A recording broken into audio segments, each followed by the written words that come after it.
So, here we go. Hello. Hi. Now, I'm going to just quickly test to make sure that I'm actually like streaming properly and I can hear us. So, um, let's have a look. If someone's in the stream, they can say hello and see if they can hear us.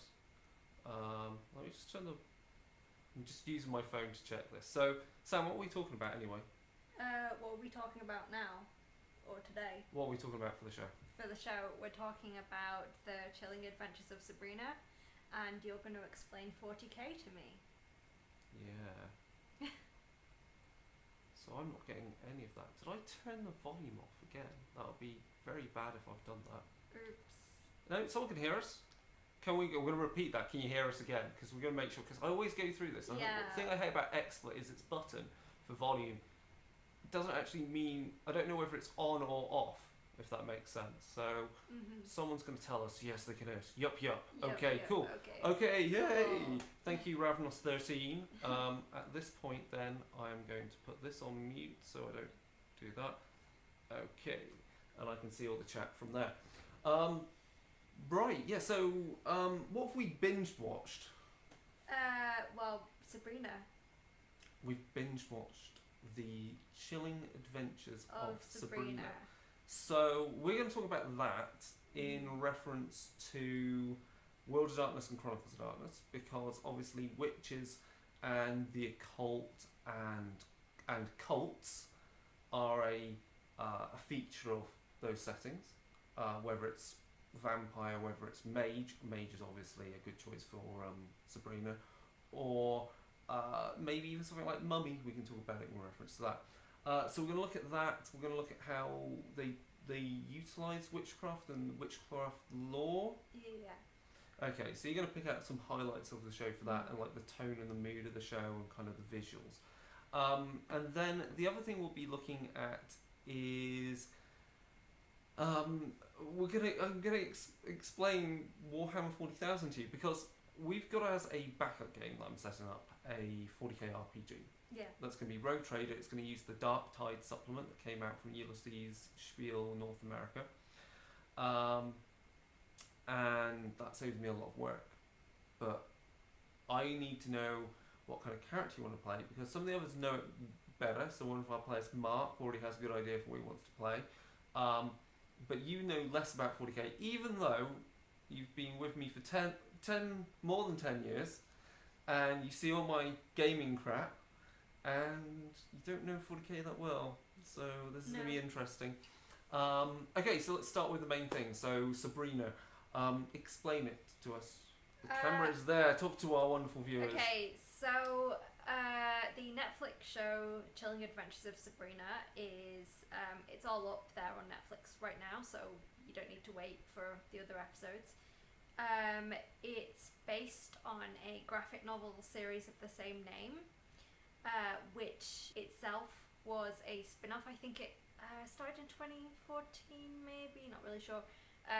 Yeah, it was a spin-off of Afterlife with Archie, so of Archie Comics, and this version of Sabrina made appearances in that, and that was like a darker version of Sabrina's story, which most people will know Sabrina the Teenage Witch from the 90s, the 1996 movie with Melissa Joan Hart, and the series which followed that, which was based on the old Archie Comics version of Sabrina the Teenage Witch, which was a lot more, you know, a bit light-hearted and wholesome, and the show was as well. You know, it's a comedy show.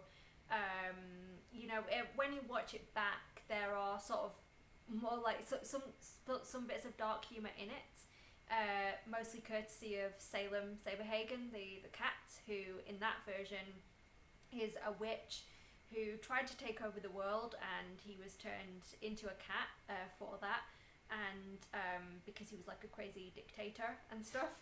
So a lot of the jokes come from that, and are a lot more interesting as an adult when you kind of know the history of who they're referencing and things like that, which is great. But overall, you know, a lot more sort of family friendly type show. I'm a big fan of that series. I absolutely love it. I love Salem. I love everyone in that show. The earlier seasons are my favourites. I do need to watch it again now just to sort of compare and contrast with the new one. But I was very excited for this new series because it stars Kiernan Shipka, who previously she was on Mad Men playing Don Draper's daughter from a very young age. She must have been about 6 or 7, I think, and was on that show for like 10 years.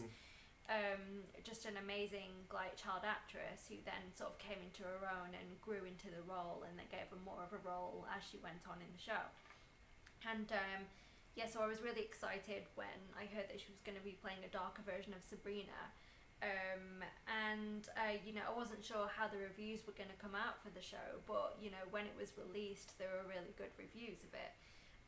There's been some kind of some people not liking some elements of the show, and some people thinking, it's got a lot of misogyny in it, but it's actually part of the narrative.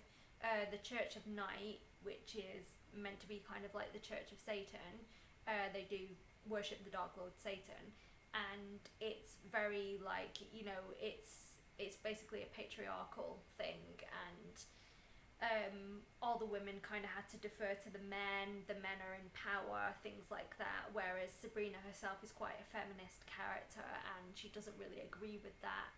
And it's about her as a half witch, half mortal, trying to reconcile both parts of her life. She's got a boyfriend who is Harvey, she's got friends at school, but as she approaches her 16th birthday on Halloween, she's supposed to, in the first episode, she's supposed to sign the book of the Dark Lord and give herself over to him and start attending the witches' school and things like that. And it's about her wanting to harness her power as a witch and learn more about it, but she doesn't agree with the politics a lot of the time and how it works, and she doesn't want to just be told what to do. And yeah, I mean, it can get a bit I think some people might think is a bit too light on the nose with things, but I think we need that in some cases. Some people were kind of likening it or comparing it to Buffy. Now, I've said before, I'm a huge Buffy fan. I'm not particularly, especially these days, a big Joss Whedon fan, and I've said time and again that I don't think Joss Whedon is the be-all and end-all of feminist horror stuff, because the thing stuff has come out about him more recently and things with how he's treated women, and a lot of his stuff in the past seemed quite empty and there was bad writing there, things like that. Now, Buffy's an amazing show, but it does have some low points with the writing, especially to do with feminism and how the female characters are treated and things like that. So yeah, I don't think it's is Sabrina the new Buffy. I don't want to say that it is or that it isn't. I would say it's a spiritual successor, because it's the same kind of the spirit of it, being like a gutsy blonde kind of fighting and in a different way than Buffy, but having sort of powers of her own and trying to want to go her own way, in the same way that Buffy didn't really want to defer to the Watchers Council and wanted to change how things worked, some of the stuff with Sabrina reminded me of things like the Buffy birthday episode, where she has to go through a series of trials where they take away her powers, and her Watcher Giles actually has to do that. He has to hypnotize her and then give her an injection which makes her just basically not the Slayer anymore, and then she has to fight a very deranged vampire and stuff, and it's just this really archaic ritual that they have to do and see if she survives past her 18th birthday. Not wanting to do stuff like that. It's a similar vibe in Sabrina, why should we have to do it this way? And it's, some things are barbaric and it's wrong and it's just really old fashioned, things like that. So her kind of fighting against that. And I think that also keeps with the character of Sabrina herself, because even in the 90s show, she was quite outspoken, she was political, she was always doing things in the school, this, this is run badly, things like that. and sort of wanting to make her voice heard. So I think that kind of tracks with the character itself. I think it's a really good show. But you know, even though I say all that, how I think it's like a positive feminist show, I don't think it's like the new messiah of feminist media at all. You know, it does have some missteps in there, and you know, it's not perfect, because at the end of the day, it's just basically a fun show that has feminist elements, and that's how I see Buffy as well, in most cases. So yeah, I think the other thing is that with the character, what struck me, and I guess we could say spoiler alerts. I imagine everyone that's interested has possibly watched it all at this point. yeah, Is she's not above doing morally dubious things to benefit others who have been wronged. I think it's and that I find maybe is more interesting in this day and age after things like Buffy and so forth, because Buffy, you know, it tried to steer the course, always staying in the light, whereas Sabrina's more about, she's going to do it her way, but that doesn't mean that she's automatically a goody two-shoes with it all the time. But well, yeah, because at first she's kind of a goody two-shoes, and then you know she meets some of the other witches and stuff, like the Weird Sisters, and lines become blurred, because at first she's trying to defend herself from magic that is used against her, and then you know, obviously develops this attitude like, you know, why is everyone out to get me? I'm just going to get them back, if that's how they're fighting. If they're playing dirty, then I'm going to play dirty back. So, you know, she doesn't just kind of sit there. I like a lot of the other characters as well. I don't think, you know, people were saying that Harvey was kind of a weak character, but I really disagree, because, you know, it's going to be difficult if you've got the, like, you know, the white male character in there who's the mortal, and you're like, oh, he's just like, you know, clinging on there, and like, you know, what's interesting about him? They do make him very interesting, like his family from a long line of miners in the town. It's a mining town, and there's a lot of like history there. I don't know whether I should spoil. Let's to make him sound more interesting, I guess, if I tell. Yeah, let's err on the idea of interesting, because we want to talk about this in context of how we can use this in the game. So yeah, so his family also turn out to be like historically witch hunters and stuff. So that kind of ties him in with his fate with Sabrina, and things happening, gets pulled into the magic and stuff. A tragedy happens, and he gets more involved in that, and she has to confess to him that she's a witch. Her other friends as well have their own brushes with the supernatural. One of them is speaking to a ghost of her ancestor, and another, you know, in speaking to her grandma, you know, they've got a genetic condition that's making all of the women in the family blind. The grandma is saying that this is because a witch cursed them in the past. But in losing their sight, they gain a second sight, which, you know, they call the cunning, which means the that she shilling. can, she can, she gets visions, and is able to help Sabrina even before she properly knows she's a witch and things like that. So, and they don't feel like sidekicks; they actually have their own separate storylines. And then sort of, you know, that come together, and you were saying that they kind of intersect, and you know, that they can discuss, and then like that. But it's not like in Buffy where it's all the Scooby Gang, you know, together going to fight the demon or whatever. It's not like that. And even though there have been different challenges in each episode, it doesn't feel like a monster of the week. No, it's definitely not monster of the week. There is clear. It's a big thread running through it. And character progression through that, and a slow reveal of things. Yeah. I think that's the benefit for it. I'll just scoot over a little bit because I'm falling out of shot. You need to go that way. I need to go this way. You need to go that way, yeah. So okay, so that's generally the kind of the plot outline, the arc of it, the type of things they investigate. So So what stands out as what we can use in our games? Now, the first thing I think is the character of, was it Faustus? Blackwood. Faustus Blackwood. Father Faustus is Blackwood.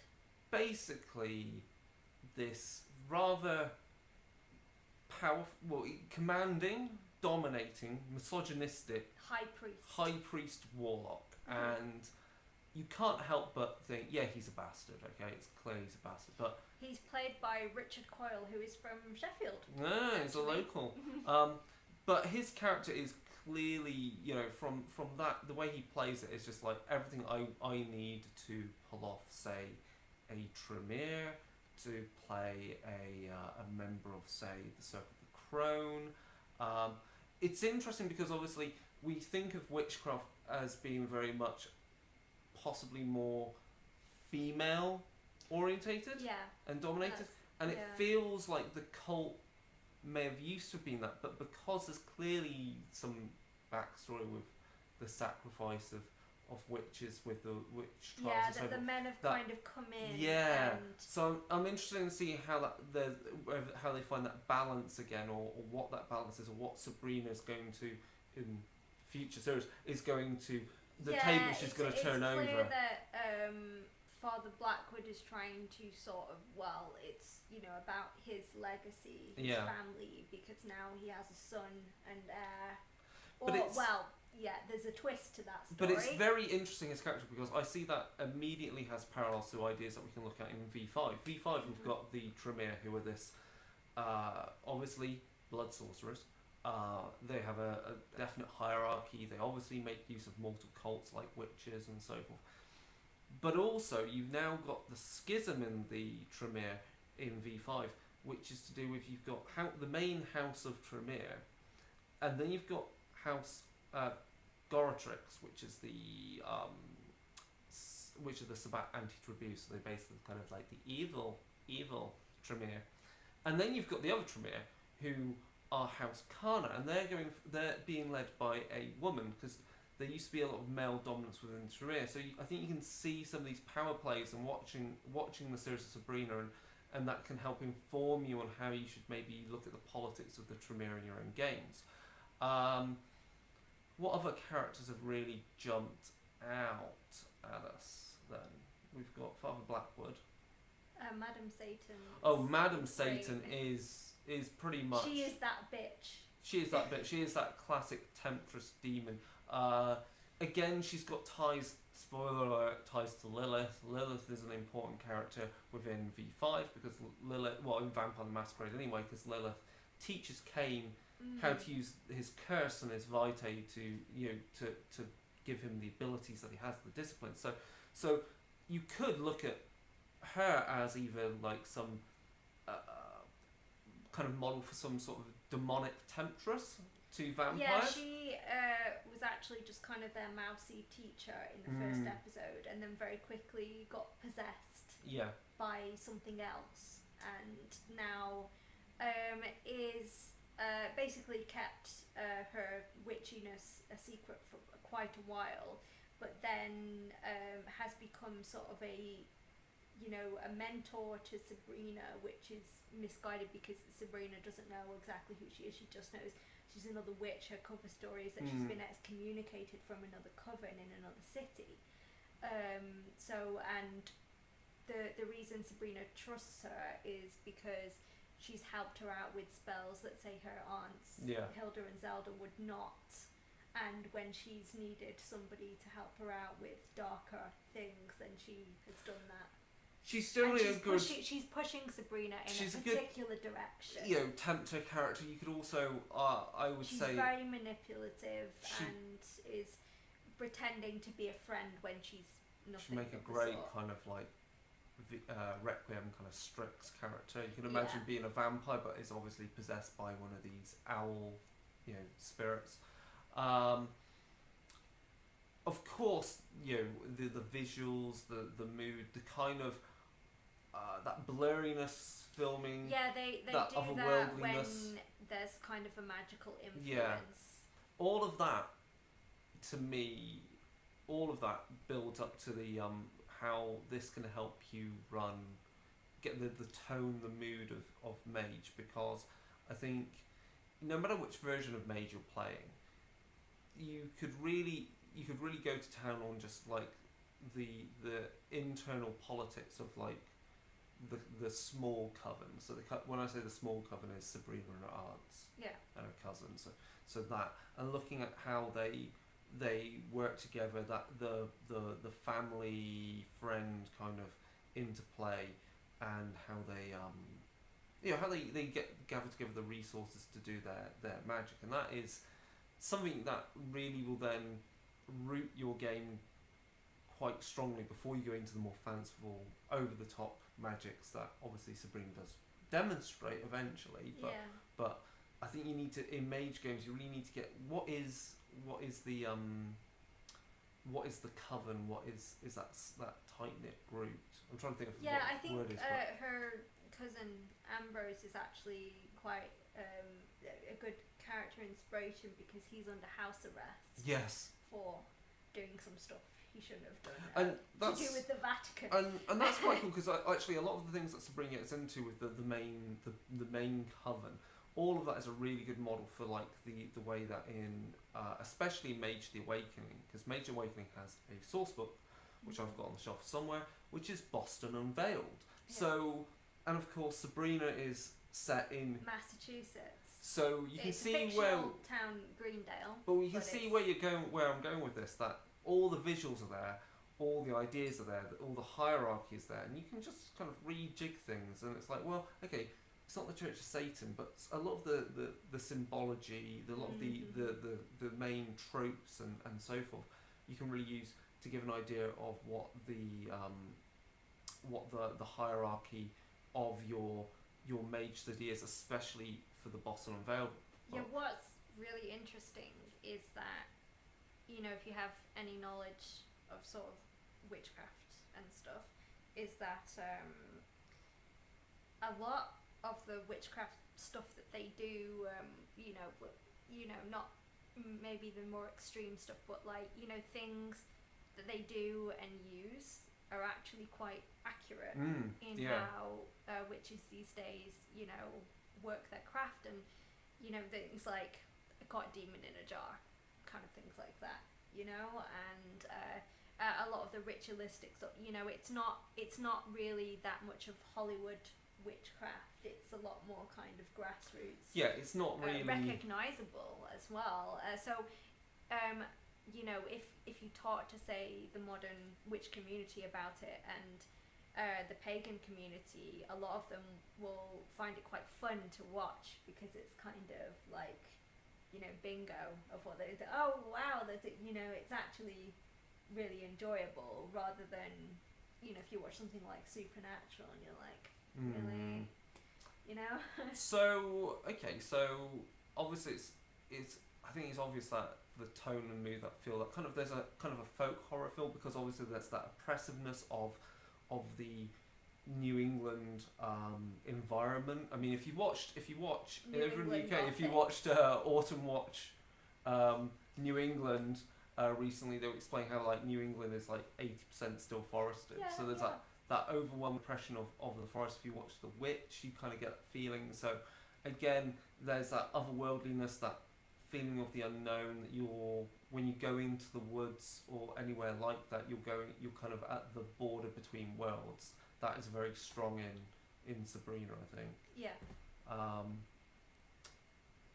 What else is there to say about the show? I was gonna say how interesting for, like, you know, when an episode of roleplay is actually the episode of Sabrina where they have the dream demon, the nightmare. Oh yeah, that's a really good one. And you know, if you think, talking about Buffy again, the one weird episode which is dreams, called Restless, and that's at the end of season 4, and you know, everyone has odd dreams in which they get killed. It's, you know, it's not as comedy as that. You know, the cheese man doesn't show up in Sabrina. We might have needed him, but it's like that's the kind of thing, you know, where it goes from one dream to the next or whoever, and people going into each other's dreams and things like that, then people using their own magics to infiltrate nightmares and to tell people what to do, like Madam Satan does that into Sabrina's dream and tells her, you know, to abandon everybody else, even because they're stuck in the house with this demon. And yeah, it's just a really fun episode, like, and you know, quite probably the first, like, you know, scary thing that they do in the episode, because it's early on and it's the first time they show like a demon and stuff like that. It's a good one also, I think, for it's good inspiration for things like Changeling. It's obviously Changeling as a game, especially Changeling I Lost, that I have a lot more experience with. You know, both those and Mage have the ability, in those games, for hopping through dreams, especially Changeling. It's second nature to hop through dreams. So that's, you know, a good episode for that. I'm trying to think of other antagonists or things that were interesting there. So Salem. Oh yeah, Salem. This. Yeah. It's a real cat, not a puppet. Alcoholic rabbit. The old cast of Sabrina called it Alcoholic Rabbit Puppet. Anyway, poor Salem. Yeah, he's a beautiful black cat in this, and the concept for familiars in this show is that they're like goblins who are meant to do the bidding of witches and protect them.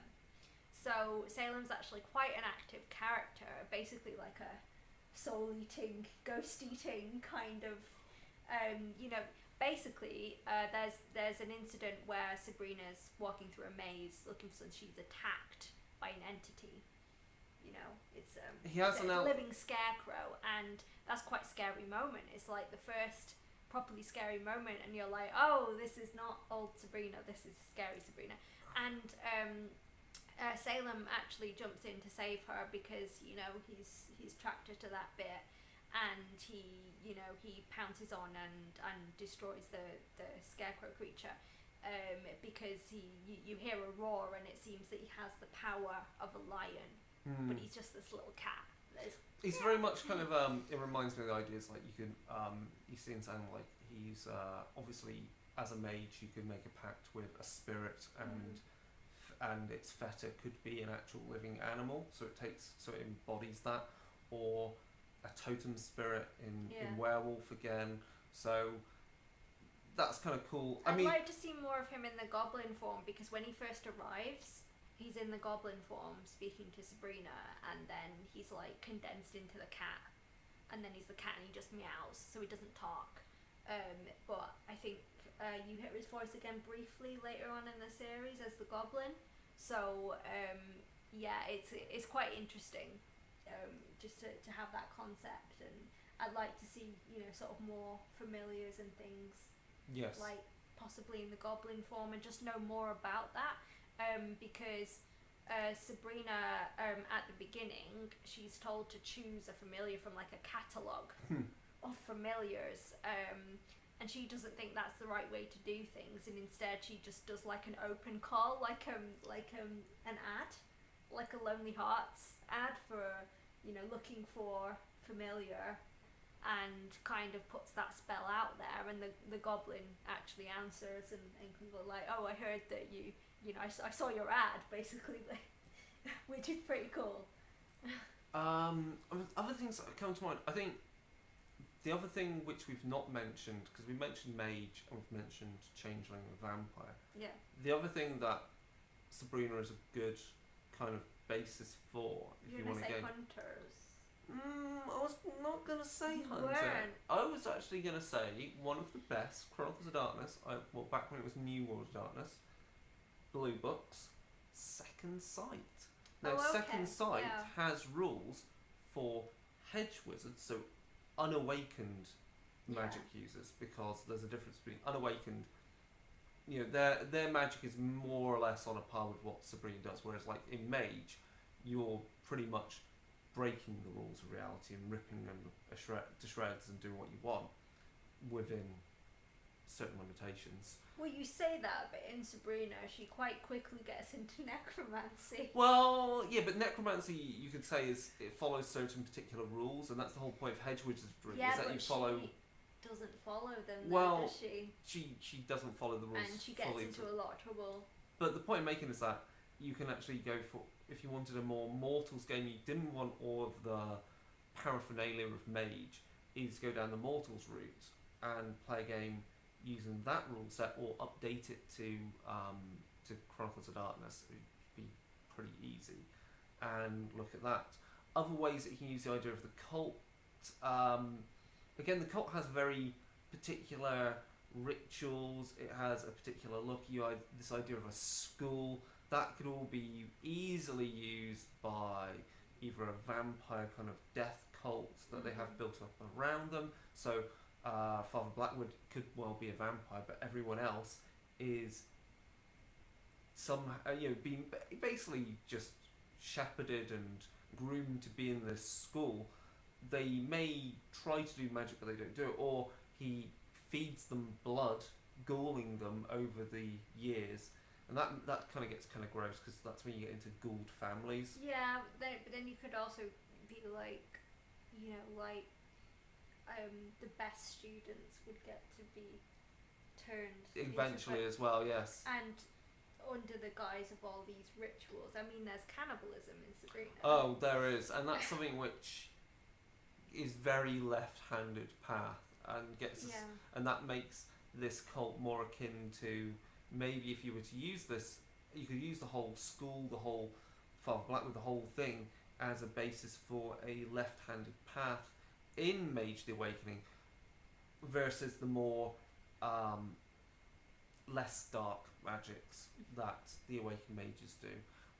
Maybe even this cult could actually be a front for, though, a part of a mystery cult, which is a front for like the Guardians of the Veil, or even is a tool for the Seers of the Throne, because they're just a bunch of bastards. What else could we use it for? Obviously, you use the cult as a basis for something in Mummy the Curse. They use human cults to maintain them. So you never know, underneath all this witchcraft and everything, hidden away is a sarcophagus with a mummy waiting to wake up to see what his mortal have done.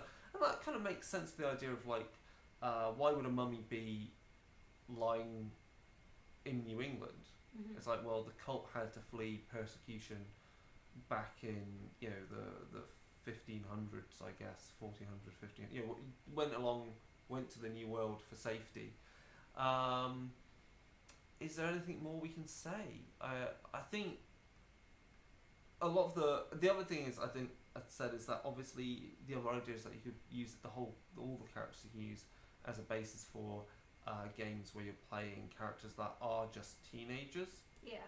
So in that case, you're going to try and maybe focus more on the melodrama and how that is ramped up due to the interference of the occult and monsters and so forth. But yeah, I mean, it's clearly a good show. It's got really good visuals. I mean, shows like this now are much better to watch than a lot of movies out there. Yeah. A lot better. Like The Covenant. Yeah, boy band witchcraft. Much good stuff for magic. No, not really. I think The Witch clearly set the groundwork for some of the look of this. Yeah. And I think going forward, like season 2 will hopefully be filled with more ideas to use. But yeah, I think it meshes really well with a lot of games, and will give you a lot of ideas how to use hierarchies of some cult based upon magic in whatever form you want to take it. So we'll move on to our next segment, but obviously in the chat stream we've only got like one other viewer, but obviously if there's any questions about Sabrina or any ideas, please say. It'd be fun. We'd like to hear everyone else's opinions. I know it's a bit difficult because we're doing this on a weeknight, so it's like technically it's 10:40 in Sheffield. That makes it about 5:40 East Coast. So poor Americans will be having they're not home from dinner work and yet. stuff. So next time we'll try and do this on the weekend or later again. We'll make it 12 o'clock. Yeah. It's just been a hassle just because this is like the second time I've been doing Twitch in the new house. Mm-hmm. So getting everything set up, and we had a hum on the microphone and stuff, and that was annoying. So yeah, so we're going to move on to the next topic, which is, let's see if it pops up on there. Oh, it's Wrath and Glory, 40k, Wrath and Glory. So, okay, Sam. Right, before we even talk about 40k and Wrath and Glory, okay, when you think of space operas, the general things possibly that pop into your mind are things like Star Wars. Star Wars is a space opera, yeah.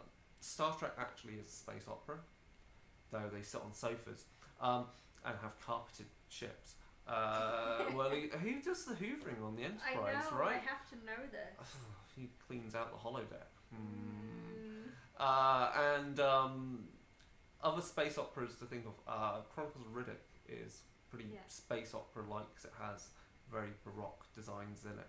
So 40k is space opera because you have very grand stories. You can do very grand stories, you can do very gritty ones, but because you're dealing with the year is the 41st millennium.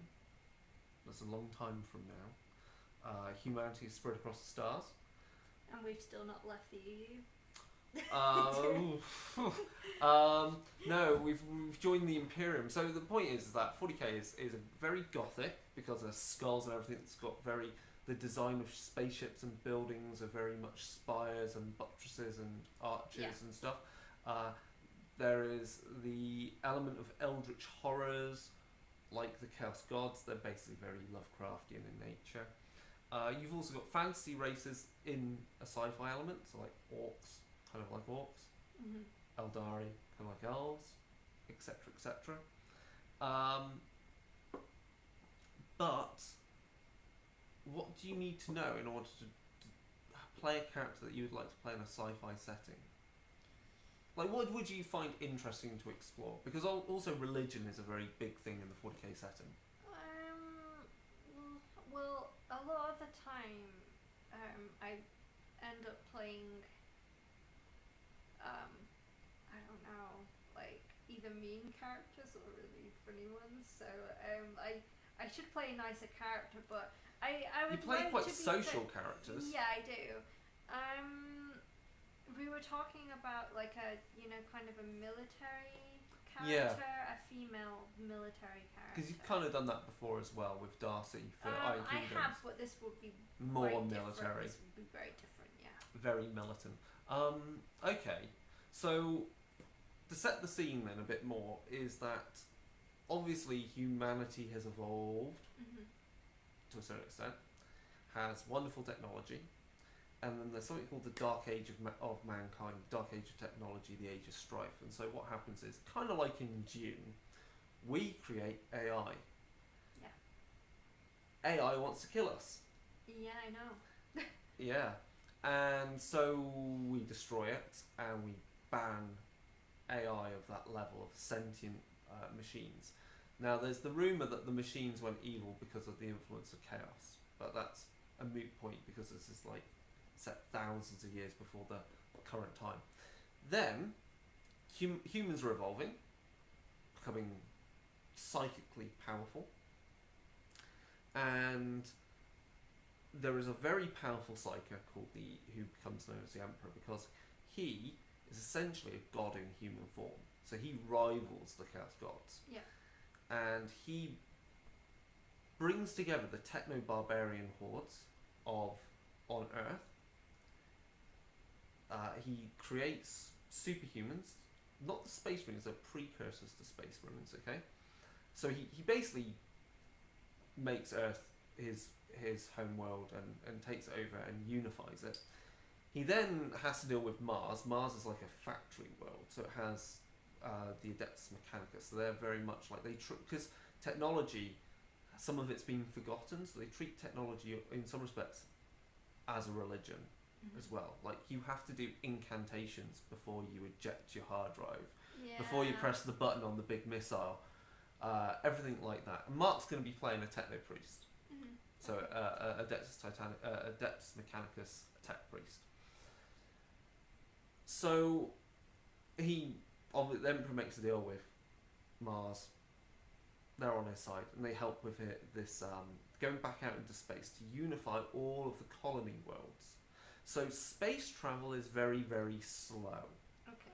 Unless you travel through the immaterium, the warp, which is this realm of psychic energy. Now, that's bad, because when you go into space, the demons want to get in. Well, when you go into warp space, the demons want to get in you. So you've got these massive spaceships shielded to keep the demons out. You have psychic navigators, a bit like Dune, no surprise there, to steer the ship through space. And there are thousands of worlds and there are multiple enemies. So, and what happened is the Emperor unified all of the Imperium, and he had his Space Marines to do that. He also had Primarchs, who are kind of like, we'll call them his sons, but they're like genetically perfect. They're the basis for the Space Marines. Problem is, they got corrupted by chaos. So there's a civil war in the year 30 something in thousand. So half the Imperium is with him, half is with his son Horus, his war master. There's a big fight, fucks up everything. Horus is dead. Chaos Legions flee to a tear in space called the Eye of Terror, which is also where the Eldar homeworlds were. We'll get to that you don't need to know it, but you can always ask about it. And the Emperor, though, is mortally wounded. So he's interred in what's called the Golden Throne, and he's essentially now a corpse emperor. Like, he's decaying and dead. He can't talk to anyone. But he's basically like a psychic lens, and they sacrifice millions of psychers from across the galaxy to him to empower him to create this beacon so that he can fly through warp space. Shit in the setting has got more complicated than that. Primarch's returning. This world called Cadia got destroyed. It had these things that keeps the Eye of Terror kind of in control, but that's all gone to shit. There's now a big warp storm that cuts the galaxy in half. So half the galaxy is easy to get to from Earth, and the other half, good luck, you have to go through warp storms. So that is where the world is, the universe is currently. Oh, of course, because the Emperor got turned into got put into stasis. He didn't want to create a theocracy. People wanted to treat him as a god. He did not want that. He wanted kind of a renaissance, that humans should evolve beyond that and all becomes equal to him eventually. But he is now treated as a god by the entire of the Imperium. Okay. They have an imperial creed, everything like that, and if you don't venerate him, if you're a heretic to the Emperor, to the holy word of the God Emperor, you'll get killed. Okay. So, and there are worlds with massive hives where billions of people labour away. There are other worlds which are kind of like our world. Other ones which are more like Victorian worlds, but some of the higher ups have access to technology. So it's a bit like Fading Suns in that sense. Fading Suns obviously shares some of the same DNA, if that makes sense. So, and of course, in the Imperium there are two major military forces. There are Space Marines, big, burly, perfect humans, 8 foot tall, massive armour. Eunuchs, let's just say they're fucking eunuchs because they are emasculated. They do not have they have their genitals removed as part of the process to turn a regular teenage boy into a superhuman. And you've also got the Imperial Guard, the Astra Militarum, which consists of basically billions upon billions of humans that have to fight wars. Now, you were saying military, so that's where the Commissar comes in. So that's what she is on the front cover. If I just put that there, and I can't see it because I'm going to have to go to XSplit so you can see it. Okay, so see her there. That is a Commissar. So a Commissar essentially is, when we find the character template for her, I can't find it there. Is it this side? That's a sister of battle. So there's Adeptus Sororitas. No, we want the Commissar. So yeah, you can in this game you can be a member of the Adeptus Ministorum, which basically means you're kind of a priest. You could be a member, a crusader. You could be a death cult assassin, because obviously so many billions of people are sacrificed to the Emperor, and the Emperor is a dead deity demigod. Death is kind of like a religion. Skulls everywhere. It's 40k. Adeptus Sororitas are kind of like not space marines, but imagine like nuns that are much more militant, and they wear armor and they're kind of badasses, such as her. They have bolt guns. But then you got commissars. So what a commissar does is they represent the imperial authority within the military, and they do not enjoy the mutant, the heretics, psychers, turncoats. So if a poor old Imperial Guardsman is on the front line and goes batshit crazy and is like, I don't want to fight anymore and he can leave, and then starts running away, a commissar will mostly shoot them in the back of the head. So commissars are highly well-trained soldiers, well-schooled, but also they are the armoured glove of law of the Imperium within the military. So they're kind of cool in that sense. They have complete faith in the Imperium's mandate in its missions. Normally attached to a regiment, but also they can be travelling around to going from world to world to ensure the laws of the Imperium are acted out correctly within the military. So yeah, other stuff, you can play Guardsmen, you can play elite Imperial Guardsmen, and then there's agents of the Imperium. So as I said, there's heresies, and there are thus inquisitors that seek out psychers who have turned to chaos. They seek out people that are corrupt and would cause the ruin of the Imperium, before we even talk about the corruption due to elder gods.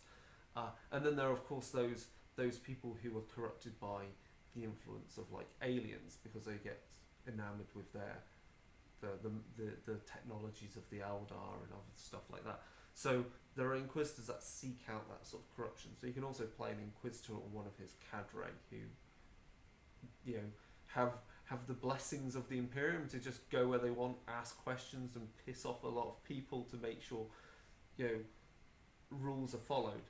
That is not to say though that the Inquisition is not that the Inquisition is perfect. So there are different schisms within it, because they have different beliefs of what state the Emperor is in. Like, should the Emperor be protected as he is? Should the Emperor be allowed to die and be reborn? Or is the Emperor actually already dead? There's like, it's kind of like the question about the divinity of Jesus, but with regard to the Emperor. Fun fact, the Emperor was in fact Jesus in the 40k universe, because he's been around that long. Other things you can play, Tech Priest, as we said, Sanctioned Psycho, you can play a Psycho. You can play, this is what Rob's playing. Rob is going to play a rogue trader, so he's going to be the captain of the ship. But as he said, he's going to be the captain due to some nepotism. So obviously his family are a rogue trader family. They go places, they take the law of take the rule of the Imperium into those dark spaces of space. But it doesn't mean he's very good at all of his job. So obviously he needs people, experts, to do other things for him. You don't want to play Space Marines; they're boring, and you don't want to play. The other things you can play are things like Scum from the Hives, because obviously a rogue trader will have trouble going to all places in the galaxy, and so sometimes you need a Han Solo to go talk to other gamblers and thugs and so forth. A Scabby, I think we're not going to play, because they're basically humans that are mutating and have horrible scabs and shit. And then there's a Desperado, which is essentially kind of like a ganger but better, and then there's Renegades. But within all of that, there's still a lot of room to maneuver with like character creation. So what else do you need to know in order to help your ideas for your character. I don't know what we were discussing before. Is when you were painting, orcs. Oh, it's paint speed freak stuff. Yeah. Yeah, and I said so. Like, what is an orc's motivation in life? An orc's motivation is war. Yeah, you said they like to fight. They like to fight anyone and everyone and each other. Yeah.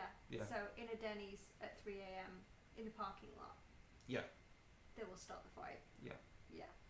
So what do you think? What takes your fancy? What well, elements of the setting kind of stand out? I think. have another read to choose. Definitely what Yeah. type of thing I want to play. But what bits of the setting kind of stand out? What intrigues you? Just because your experience is not through rolling dice with toy soldiers, like going, oh, I'm using my White Scar army against the Tyranids or something like that. It's well, I like most things that have kind of a religious aspect, a cult kind of thing. With a lot of hierarchy. I think Sabrina said she wanted to play a Ministorian priest because she wanted to burn the heretic. Yeah. So, I mean, there's nothing stopping you go for a religious route. Like, she's playing more of the kind of definitely like zealot priest who's there with the good book and a flamethrower. If I did that, I would probably not be like a priest. I would be like just a cultist kind of thing. Okay. But not, actually more like a follower of it rather than somebody who's properly in charge. Oh, so in that case then, someone that believes in the faith but isn't actually a priest, but is actually some other role. I mean, it's quite easy to go through this. Could you like sort of mishmash a couple of character types almost? Yes, there are loads of aspects of the Imperium, because obviously the Imperium has a hierarchy of the High Lords of Terror who rule in the Emperor's place, and there are other elements of that. So, and like I say, like a commissar has to have faith in the Emperor, so they could be. You could play a very religious, like a more religious than normal commissar, who's not just there because they're acting on behalf of the Imperium to bring the humanity and the galaxy under the iron fist of the Imperium, but you're actually like you properly believe everything you say. Yeah, I'd have to see, because like I said, I find that really interesting, but I've done it before, like in Iron Kingdom. Darcy was quite a religious character. Yeah, and I'm interested for when we play Mage is to do something else that's more like that, so I might go with something different this time. Okay. I'm just trying to think of other things you could ask about the setting. What makes it different to, say, other sci-fi settings that you're possibly more when you familiar were talking with? about the warp thing and the demons getting you, is it like William Shatner in a plane and there's a gremlin on the side of it? Ooh, it's kind of like that, but worse. So imagine you're in a 2-mile-long spaceship that looks kind of like a giant, church or monastery in space. So that's what the ship is like, and is ancient beyond ancient. Like, it's thousands of years old, this ship. And if you were to look out the window while you were in warp space, it would be kind of that inky wine red blackness that I would say is kind of like what you see in hyperspace when we think of Babylon 5, but rather than just like eddies of currents, within those you will see screaming faces of demons constantly wanting to get into the ship, but the ship is protected by something called the Gallowfield. So so you don't want to be on a ship when if the shields were to fail, because then you would have demonic incursions and people will start getting possessed. As they get possessed, they get mutated. It's weird. You know what that makes me think of? Because it was kind of one of the scariest things from my childhood and from one of my favourite movies, which is actually Disney's The Little Mermaid. And you know, like, you don't know where I'm going with this. No, I really don't know where you're going with this. So, you know, like, Ursula traps all the souls of the people Oh, she's yeah. tricked, and they're all, like, in a cave, and they're all, like, kind of half living, half dead. Oh, yeah. That is creepy. And that That is always creepy. stuck with me. It wouldn't be exactly like that, but that's the kind of thing I imagine it to be. Yeah, it's pretty rough going, like, especially given that, like, you know, you've got Khorne is the god of war and bloodshed. You've got Nurgle, who's the god of diseases and decay. You've got Tzeentch, who's this chaos god of change and mutation and unadulterated kind of chaos in all its weirdness. And then you've got Slanesh, who is like the god of like pleasure and just decadence.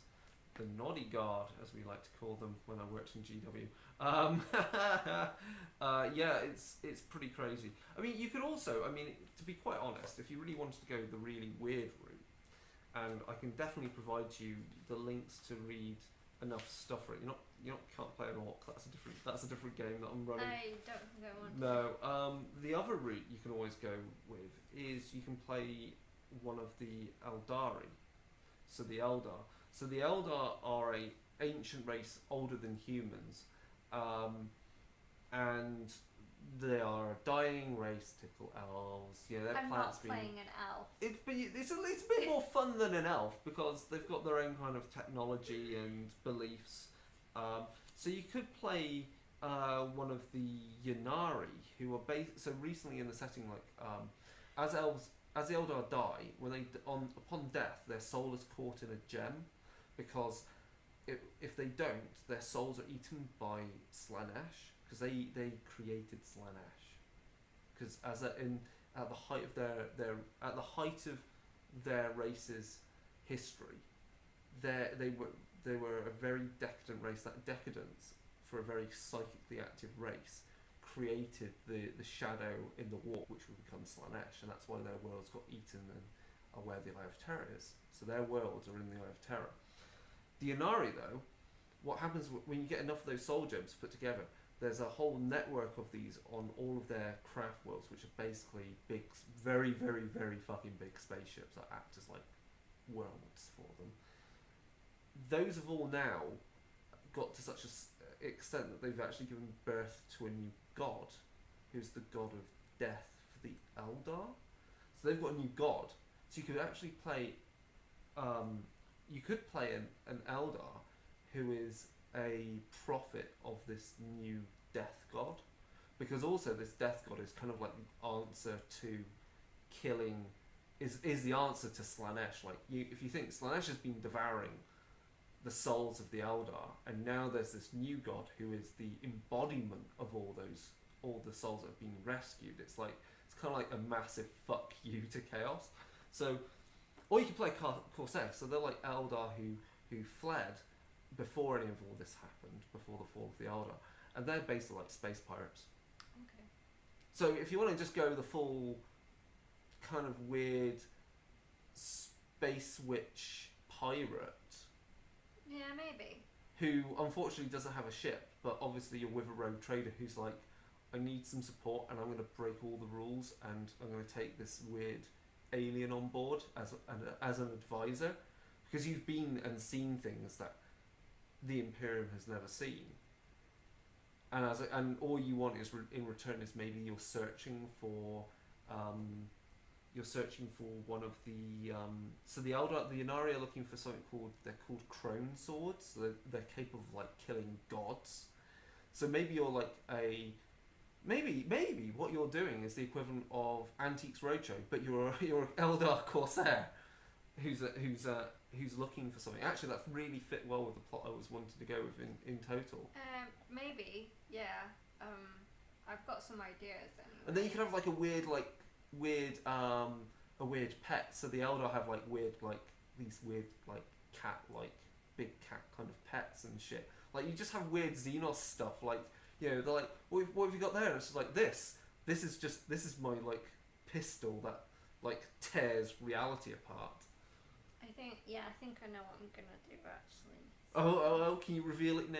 No, it's a surprise. It can't be a surprise because It's a surprise. Oh, please tell her, because I've got to work out the character sheet.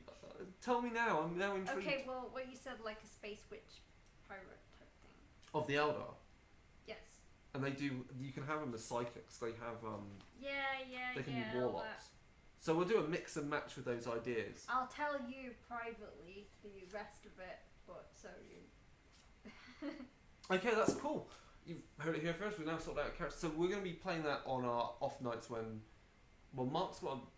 Basically, it'll be easy to write Mark out when he's not able to play, because he sometimes has late night shifts. Because the point of this game that we're setting up is so that we can play something when vampire isn't an option. Because vampire it doesn't need his character for every. It's a lot session, easier for me to write out because I really want vampire to be. Vampire is a lot more involved with the characters, whereas this, it's like you can come in and out. I can be a lot more. I can be a lot more freeform with it in some respects. Without, I don't need everyone's character there each week, and if they're not there, I already know how I would write them out. Like, oh, you've got involved in this. Whereas if I did that in vampire, that choice of how I write someone's character out for a session, I feel could be far more influential on plot arcs than I would want it to be. Yeah, like they've been staked, so they're out for a bit. Yeah. Okay, we've been on for an hour now, and we've had a few viewers. We've got one person still with us. Hello. So I think the only thing to say is we're going to wrap up unless there's any last thoughts about going back to our last thing about Sabrina, or any other shows that we've been watching that are good. We've been watching the Haunting of Hill House. Yeah. It's amazing. We watched it a bit later than other people did, but we can't. Well, we can leave it for another discussion because it's a whole big thing, and we've got 2 episodes to go. So yeah, I think that one is interesting with regards to like non-linear storytelling, and there's some interesting elements about how the ghosts are shown, things like that, how they use those plot elements within that. And just generally a haunted house story again. If you'll get a lot of ideas from that to help with if you want to just do a mortals game of ghost hunting. Yeah, because it's a family drama. I mean, we've also got like World of Darkness, Ghost Hunters coming out. That's for classic World of Darkness. Yeah. One World of Darkness. Hereditary was very good. Yeah, I mean that's us with demons. But yeah, I think that's it for now. Things that are coming up then. Podcasting wise, we've got an episode coming out soon where we discussed. Oh, what did we discuss? We discussed war in World of Darkness and Chronicles of Darkness, because war, not just characters who are participating in warfare, but like also we talked about like what influences war have upon you with your psychology, and how that influences how you may perceive the world around you, or how supernatural creatures don't cause wars, but like exploit them, exploit the kind of trauma that's caused by them. And we talked a bit about the 40k RPGs. There's a more full review there. There'll be a more full review because we're also running this weekend. I am running, so at 8 p.m.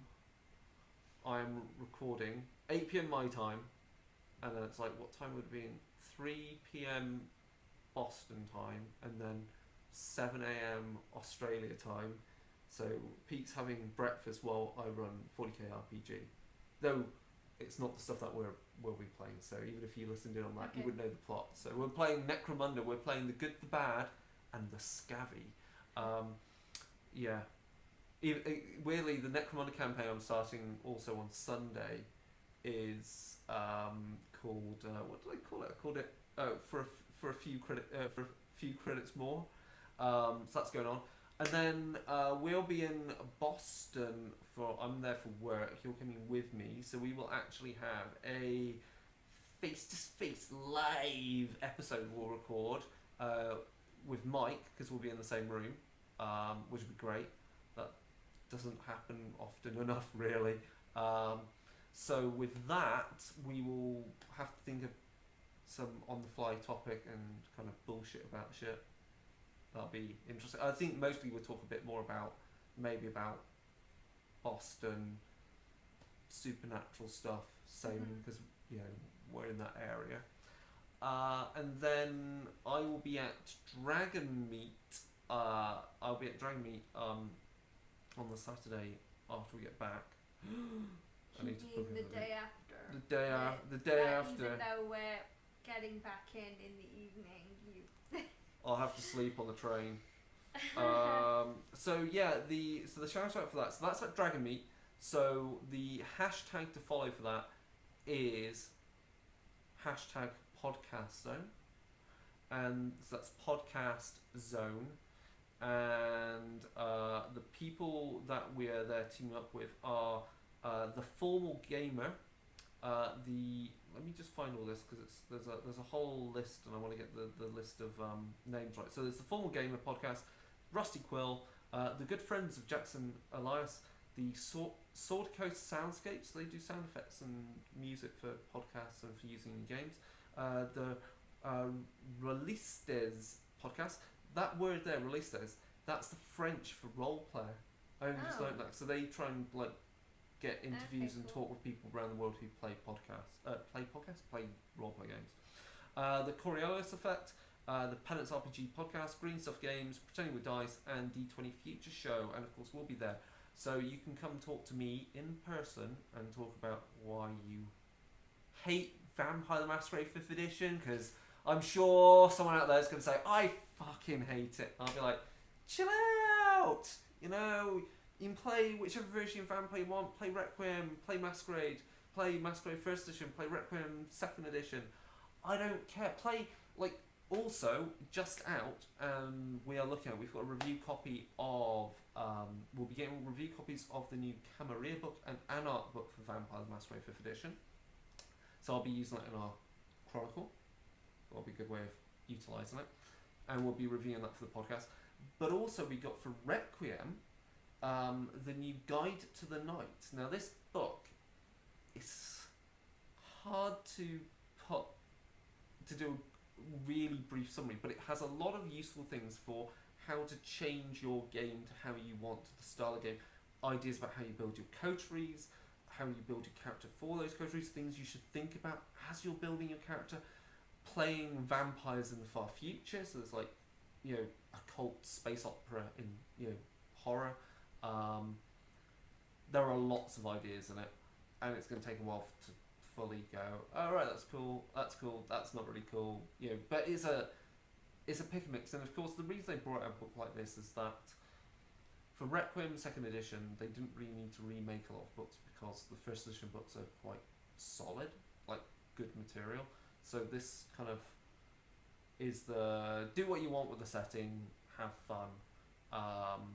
Whereas Masquerade is very much more everyone kind of experiences the same world because it's going to be movies, books, TV series, games, and the RPG. I think that wraps it up. So how can they get in contact with us? Do you know? No.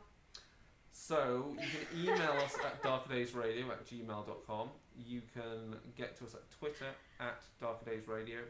You can find us on Facebook, which is Darker Days Radio. We did have a Google Plus community, but Google Plus is going the way of the dodo.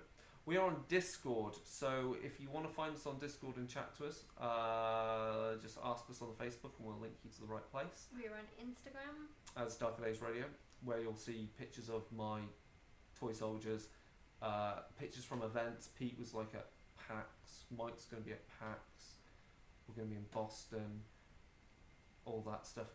You've got your horror. I have 2 accounts on Instagram, and my photography one and art stuff is Sam Capral Photo on Instagram, and that's photo with an F-O-T-O. And my my personal is just Sam Capral. And it has pictures of cats on it. Yeah, and I think that is it. I think only other things I can think of exciting we'll be looking to do is because we've been behind with everything else moving. We haven't done Network Zero for a while, so this is kind of filling in for that kind of. But I need to finish the review for Mage the Awakening, so we can do that on the podcast. Mage Awakening 2nd edition, so kind of a primer, because I think given that we talked about Sabrina, that'd be kind of good to do. But of course, our co-host, like James, is moving to Sheffield. Oh, so wow. we may have a more regular Twitch host as well. Yes. And that might mean this camera here might have to get joined by another camera to have multiple cameras, so that you can possibly see me and James playing some game. That'll be fun. So I can look into the camera like I'm on The Office. Yeah. Because obviously we've got Speed Freaks to review and Kingdom Death to play and stuff like that. So yeah, and any feedback, just get back to us. And I think that's it. So we'll say goodbye. Bye. Bye. And with that, that is us gone.